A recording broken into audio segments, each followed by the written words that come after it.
Ujang Komarudin, salah satu yang dikhawatirkan oleh masyarakat termasuk saya sendiri adalah saat ini soal rencana relaksasi TKDN. Artinya apa? Artinya bahan mentah yang akan banyak diproduksi oleh Indonesia untuk dijual keluar, Kang. Itu rencana pemerintah sebenarnya seperti apa sih, Kang Ujang? Ya tentu ada proses hilirisasi kan yang memang menjadi concern pemerintah. Yang pasti sumber daya alam itu dipastikan untuk kepentingan rakyat Indonesia, itu dulu yang paling penting. Yang kedua, terkait dengan persoalan-persoalan sumber daya alam yang begitu melimpah ini kan Pak Presiden sedang memfokuskan bahwa kan banyak persoalan ini, banyak problem yang dari dulu harus diselesaikan. Salah satunya misalkan Pak Presiden selalu dalam pidato mengatakan banyak izin-izin yang misalkan izinnya 1 hektar, tapi ilegalnya banyak. Ini kan sedang dikembalikan nih kepada negara melalui salah satunya BUMN Agrinas. Oleh karena itu ini menjadi penting untuk diketahui oleh seluruh rakyat Indonesia bahwa Presiden ingin bahwa sumber daya alam kita ini dikuasai oleh negara dan digunakan kepentingan untuk masyarakat seluruhnya, yang untuk kepentingan masyarakat Indonesia. Oleh karena itu kami yakin ya niat baik Pak Presiden ini harus disambut dengan baik. Sehingga apa? Sehingga apa yang menjadi program hilirisasi, program tadi sumber daya yang begitu melimpah itu betul-betul diambil negara untuk kepentingan dan kesejahteraan rakyat. Oke. Nah, ke depan tadi kita dari awal ya buruh, semua petani, nelayan, termasuk pengusaha, kami pemerintah bersepakat bersama membangun bangsa bersama. Kita mulai gitu. Yang dulu biar dulu, yang lalu biar lalu. Kita memulai. Ada hal yang inilah yang ingin dibangun oleh Bapak Presiden. Makanya hadir di My Day ini menjadi tolak dasar untuk memastikan bahwa pembangunan Indonesia itu tidak bisa sendirian. Tidak bisa hanya dilakukan oleh kami, oleh pemerintah, tapi oleh semua komponen bangsa termasuk pengusaha dan kalangan buruh. Begitu. Baik, Mas Danang, dari sisi pengusaha, apa langkah cepat dan tepat atau crash program dari pemerintah yang diharapkan untuk mengatasi masalah ekonomi yang saat ini semakin lama, semakin hari semakin turun, Mas Danang? Ya, pertama kita harus menghargai ya visi Bapak Presiden untuk membangun kesejahteraan bangsa ini. Tapi di sisi lain pidato-pidato Bapak Presiden yang cukup banyak mengangkat masalah-masalah kesejahteraan, masalah-masalah perburuhan, masalah hilirisasi sumber daya alam dan segala macam itu, kami juga membuat kecemasan tersendiri dari retorik-retorik Bapak Presiden itu. Karena apa yang beliau sampaikan belum tentu bisa diterima seperti kearifan teknokratnya. Karena perintah Bapak Presiden kan harus diturunkan ke dalam kerangka regulasi. Ya.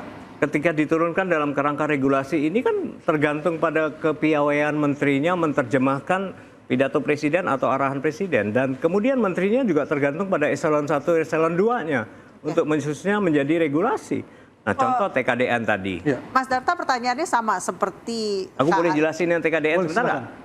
Nah, TKDN itu adalah salah satu bagian dari kepentingan nasional untuk melindungi industri dalam negeri. Presiden perintahkan untuk mengurangi TKDN atau mengabaikan. Berbahaya itu. TKDN adalah tingkat kandungan dalam negeri. Ketika itu dikurangi, maka banyak kandungan ekspor, kandungan impor akan masuk. Sehingga barang-barang jadi masuk ke Indonesia menjadi sangat luber, banjir gitu. Ada komponen lain yang disebut dengan kuota. Bapak Presiden, apa kuota itu? Buka aja.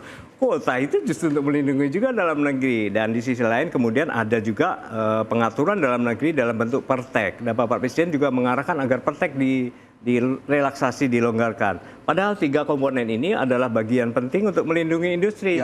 Melindungi industri adalah melindungi teman-teman buruh. Nah, sekarang masalah besarnya adalah bagaimana birokrat kita bisa menerjemahkan pidato-pidato politik, retorik-retorik politik Presiden itu dalam regulasi teknokrasinya. Itu. Saya ke Mas Darta, pertanyaannya sama seperti Kak Aryo ke Mas Danang. Apa yang bisa dilakukan dalam waktu singkat menghadapi masalah seperti ini, tapi keburu?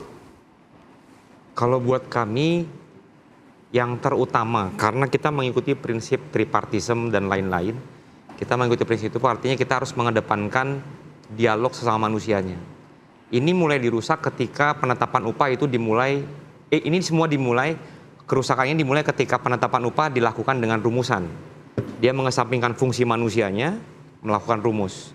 Nah, sekarang kalau bisa, kami akan berusaha untuk mengembalikan itu. Dengan pengusaha dulu, secara bipartit, baru kemudian kepada pemerintah. Karena tadi yang sudah dinyatakan juga oleh Bapak tadi itu, kalau seandainya permasalahan mereka akan menjadi permasalahan kami. Karena jujur, untuk mensejahterakan buruh itu Pak caranya cuma satu kan, majukan dulu perusahaannya baru minta banyak. Kalau mereka tutup, apa yang mau kami minta? Ya. Jadi harus ada memang juga ke aturan yang berjalan itu jangan berubah-berubah. Kayak tadi TKDN, sudah capek pengusaha kita memenuhi itu, sekarang diubah lagi, mau diubah lagi. Buruhnya bagaimana gitu loh. Ini kan nggak bisa hanya diputuskan karena kondisi saat. Ini harus benar-benar dipikirkan secara matang supaya dampaknya lebih banyak positifnya dibanding negatifnya. Baik, saya ke Mas Hidayat. Mas Hidayat, kalau lihat dari kondisi Indonesia saat ini, PHK banyak, pengangguran banyak, lulusan universitas banyak, tidak terserap. Ini kegagalan dalam mengelola bonus demografi kah? Bisa disimpulkan seperti itu? Ini menuju kegagalan, belum gagal. Bisa dirubah, dan saya kira janjinya Pak Prabowo untuk merubah itu, jangan sampai kita menjadi negara yang Pak Prabowo bilang katakan negara yang tidak memanfaatkan demografi ini, bonus demografi ini. Tapi bagaimana caranya? Omong-omong sudah selesai lah, retorika sudah selesai. Yang perlu adalah tindakan konkret. Salah satu konkretnya menurut saya TKDN itu harga mati harusnya.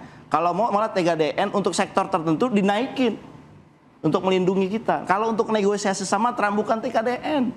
Kita bisa menawarkan mineral kritis yang saat ini baru dikembangkan oleh salah satu negara, belum Amerika, belum ada. Mereka bisa masuk ke situ.